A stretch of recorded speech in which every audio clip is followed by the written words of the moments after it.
So you want to be a better video editor.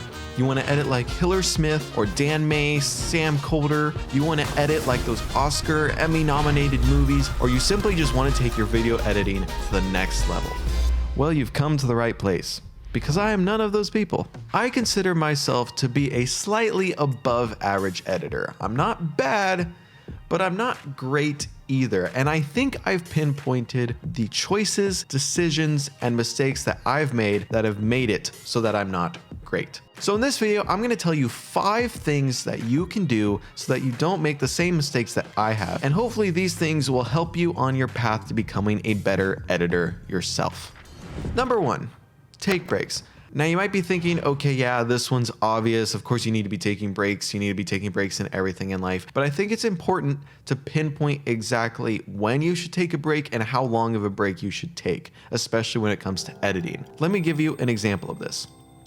If you're anything like me, when you first start a project, you are excited. You get all this new footage, this music to work with, you have all these brand new ideas, and you've got a great new story to tell. So you are ready to go. Your energy levels and your motivation is at an all-time high. But like everything in life, the longer you do it, you're gonna get a little more tired, you're gonna start to burn out a little bit, and eventually your energy levels are gonna start its steady decline. And because of that, you're at the point where you're simply working because you need to do the work. And with that, you'll start to make slightly sloppier edits, a few more mistakes, not as quality cuts, and it's just not gonna be as high quality as it was when you first started the project. And when you look back at what you've done, you'll realize that only about 25% of the work you've done was when you had a lot of energy and you were passionate about the project, while the other 75% was when you were just going through the motions, your motivation levels were low, and your creative juices were practically depleted.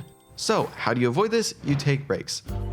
If you start to notice yourself losing focus or getting a little tired, or you don't want to work on the project anymore at that time, that's when you take a step back. Go take a shower, eat some food, go out with friends, watch a movie, touch some grass. Even us editors need to touch the grass sometimes. Just do something so that when you come back, you can come back with a clear head, your energy levels and creative juices are back up, and you're ready to go. Now the caveat with this is it does matter how long of a break you take. I've learned in my experience that if I go longer than a day or two without working on the project, getting back into it is going to be a lot harder. My thought is when your energy levels are in its decline and you take a break, I don't see the energy levels stopping. I still see them declining, but just at a much slower rate. But once you're done taking that break, you have a lot of energy to make the climb back up to where you were when you started the project. However, if you take too long before you get back into the project, that line is still going to keep going down, so that when you get back into the project, it's going to be a much steeper climb to get back up. So you just need to figure out what works for you. How long of a break do you need to get your energy levels back up, or how long can you go before it's too hard to get back into it? But just remember to take breaks every now and then, and I'm sure it will help a lot when making your videos. 2, organize and save your assets. This is a huge one, and one that I still struggle with to this day. Now, when I say the word assets, I'm personally thinking about 4 or 5 things. I'm thinking of overlays, templates, presets, stock footage, audio. You know, it's dependent on what you do with your work. But think of all of the things that you use for every single project, or almost every single project. And what I want you to do is take all of them and make a designated folder on your computer and put all of them there, so you always know where those assets are, you always know where you can access them, and so that you can use them for every single project. There's even some editing softwares like Final Cut Pro, and I think DaVinci does this too, where within the program you can create your own folder where you can put all the assets in, and that folder is accessible for every project you work on within that program. So definitely take advantage of that. But the point is, you just want to always make sure you know where those assets are, especially if you're using them over and over again. It's incredibly difficult to be really in the zone working on a project, and then there's one thing that you need and you don't know where it is, and then you're spending all this time looking through past project folders trying to find it. So be sure to organize them all in one spot. Also, side note with this, and this is a mistake I've made, if you're creating any assets from scratch, create the assets and put them in that folder as well. Because for example, a couple weeks ago, I made a little tutorial on how to make old film grain from scratch in After Effects, and I still to this day have not made it an actual asset for my assets folder, and I have recreated that exact same film grain overlay for each project that I've used it in, when I could have just spent the 10 minutes and created it once, exported it as an overlay, and put it in the assets folder so I can just use it over and over again. But I haven't done that, so do that. This is a classic do as I say, not as I do. Number 3, storage. Now, I didn't want this video to be overly technical, but I do feel like this is something very important that editors should understand, even at a basic level. So when it comes to picking hardware for your editing computer, if you're perhaps building one or you're trying to upgrade yours or whatever, most people would understand that you need to focus on 3 main components for your editing machine: a really good CPU, a really good GPU, and a lot of RAM, and you'd want to allocate your budget to that. Now, you're not wrong, that is correct. You do want to allocate your budget towards those 3 things, but the other thing to keep in mind is the storage, which I think a lot of people overlook.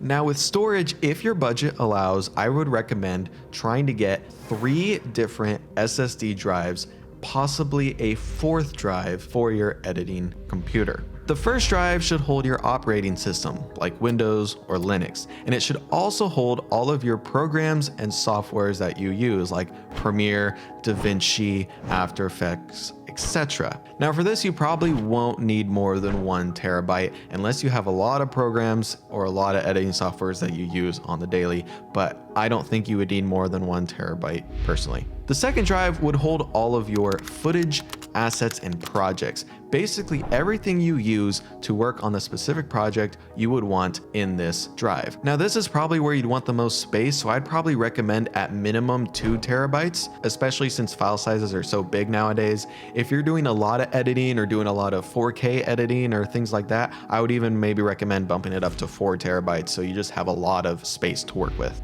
The third drive should be for your cache media files. Pretty much all the files the program creates for you to work within the program and basically see what you're doing. For this, I'd also recommend 1 terabyte, but you could probably get away with 500 gigabytes. It's kind of up to you on how much cache you want to have on hand at a time, but I'd probably say 1 terabyte. Like I said, you could probably get away with 500 gigabytes depending on what you're doing.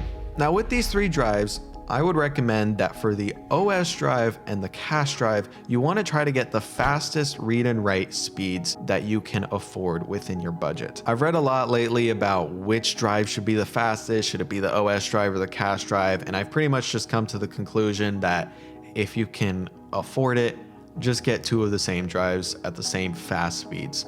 That's probably my advice. I haven't seen a clear winner on which one should be faster. I've seen a lot of debates back and forth, but the point is you want those drives to be really fast. The project drive with all your footage, that one doesn't matter as much. I mean, you still want a fast SSD drive, but it doesn't need to be as fast as the other 2. At least that's what I've learned. Now, I did mention a 4th bonus drive, and I do think this is important, but it's technically not necessary. I mean, technically none of these are necessary, but I do recommend them. But you should have a 4th drive that is specifically designed for storage once you're done with a project. So once you're done with a project, you've got the final video, all that stuff, and you want to save it, move it onto a hard drive. Again, you don't need anything fancy. A hard drive will do fine, where you can just store all of your projects after they're done. You can move them off the work drives that you use every day and just have them for mass storage. Again, a hard drive works. You can use an external drive. If you have a lot of money left over in your budget, you could even upgrade to a NAS system, do mass storage there, whatever. I just think you should have some sort of storage on the side that you can move everything to once you're done using it. Now, why do I recommend having 3 or 4 different drives in your computer over having like 1 8 terabyte SSD to do it all? Well, it's so your computer can breathe a little bit and handle all of your work a little more effortlessly. And here's a simplified example. Let's say you have a machine and its task is to put these 3 circles in this big box. Now it can do it perfectly fine, but it has to grab each circle one by one to put it in the box, which takes a little bit of time. But if you had 3 machines, well, then it could take all 3 circles at the same time and put them all in the box almost seamlessly, effortlessly. So that's kind of how the storage systems could work roughly. I'm no expert on this. This is just my basic understanding of it and me sharing that with you. So like if you're performing an edit in a software, your PC, if you only had one storage drive, it would have to go through the operating system, through your software, through your footage, and also develop cache all within one drive, and it's just gonna slow down your computer rather than if it could have gone through 3 different drives to perform the same task. It's just kind of separating and balancing out the workload so it can work smoother and faster. I can tell you from my experience, having one drive is a mistake. In my personal rig right now, I have 1 terabyte that's doing everything. Now I do have a 2 terabyte hard drive for storage, but for the actual workload, I only have a 1 terabyte SSD that's doing all of the work. And I noticed as it's been filling up with a lot more footage and projects and assets and stuff like that, my PC has been slowing down, and it's one of the things that I need to fix soon because I'm struggling with it right now. So just keep this in mind if you're building a PC for editing or you need to upgrade your PC for editing. Separate the storage drives, and I guarantee you it will help you a ton with the speed in which you can edit. 4. Research. The amount of times that I have done something that I have never done before, or something that I have done over and over again for years, and then come to realize there is a far easier way to do things, is kind of embarrassing. An example of this is in a tutorial I did a few months back where I thought I was super clever by telling you that if you wanted to get the stylized stop motion effect, you could take the composition settings and cut the frame rate in half, and that would do it perfectly. I thought this was great. I thought this was a really cool thing that I showed you guys how to do. The problem with this though was that I would have to render this section out separately so that I didn't mess up with the frame rate of the original project. It was then after doing this that I realized there's an effect in After Effects that will literally do this for you, so you don't have to render it out separately and you don't have to get extra files jumbled up in there, and it would just save a ton of time. Yeah. Another example is the other day I was making a short and I needed to do some captions. So I spent about a half hour, maybe even an hour listening to myself, making sure I was typing exactly what I was saying. And it was just taking forever, blah, blah, blah. And then I finished it, rendered it out, and then went to YouTube, saw a recommended video where it showed me that I can auto transcribe captions in Premiere Pro with a click of a button, and it will do it for me, and I could probably have finished that entire short in about 5 minutes had I just known that you could auto transcribe in Premiere Pro. I didn't know you could do that. I mean, I should have guessed you could do that. It doesn't seem that crazy that Premiere Pro can do that, but I never thought that it could do that. So the point is, if there's something that you've never done before, or something that you have done but you don't like the way in which you have to do it, there's probably an easier way to do it. So do 2 things. First, learn and play around with your software. If there's an edit you're trying to do, try to find multiple ways to do it, because first of all, there are multiple ways to do it, and there's also probably one way that's a lot easier and a lot faster. And if that doesn't work, go look it up. I'm sure there's someone who's had the same question as you, and I'm sure there's answers out there that someone has shared, either through forums, YouTube tutorials, whatever. Just understand that with video editing, you're constantly learning new things, so open yourself up to it and do your research so you're not spending hours on something when you could have done it in 5 minutes had you only looked up how to do it. The last tip is this: don't settle. When you're done with the project, don't be done. And what I mean by this is you could get to a point in your project where it could be considered done. And when you get to that point, I don't want you to actually be done. I want you to go back and rewatch it a few more times, get your friends or family to watch it, or even take a few days off and come back to it with a fresh pair of eyes, a fresh perspective, and watch it again and see if there's any little details that you would change. If there is anything in your control that you don't like, that you think, oh, that transition could be a little longer, or oh, I don't really like the color of that text, I think I would change it to a slightly different hue, go back and change it. Because I can tell you from my own personal experience, if you go back and look at your videos years down the line and you see mistakes that you know you could have fixed at the time that you finished the video, it's just gonna haunt you a little bit. Now keep in mind these 2 things. There's a saying along the lines of nothing can ever be perfect, so don't make it perfect. And I get that to an extent, you know, don't spend months and months, years trying to perfect this one video, you know, don't do that to yourself because it's never going to be perfect. The other thing to keep in mind too is as you get older, as you progress in the years as a video editor, you're always going to get better no matter what. And you're always going to look back at your old videos and critique it saying, wow, I could make that video much better now than I did then. And that is fine. Every editor is going to have their own criticisms of their own work as they move along in their career. Oh, you know, I should have done this or I should have done that. That's okay.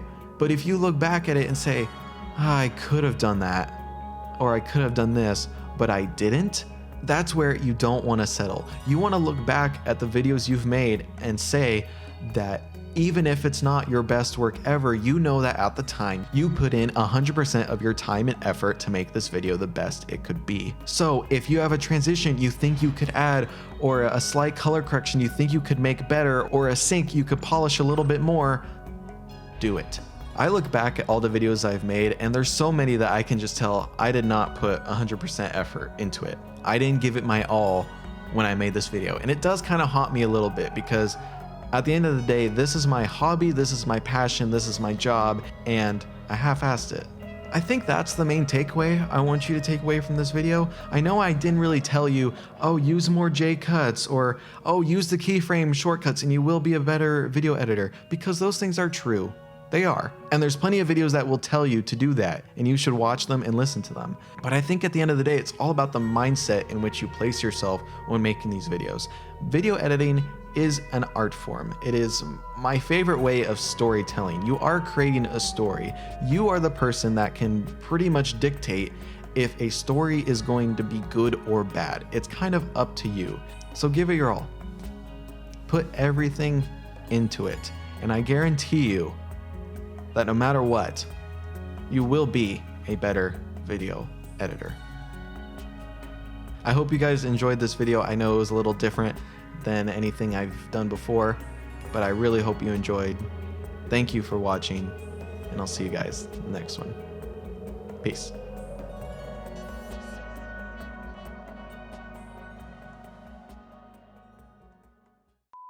Example of this, stylize your in half.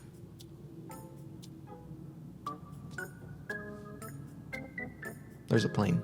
Take the composition and cut it in half, and cut its frame rate in half. Half frame rated video in my main. Oh my god. Why am I struggling with this part? Trash. I'm not good. I'm not good at commentary. 30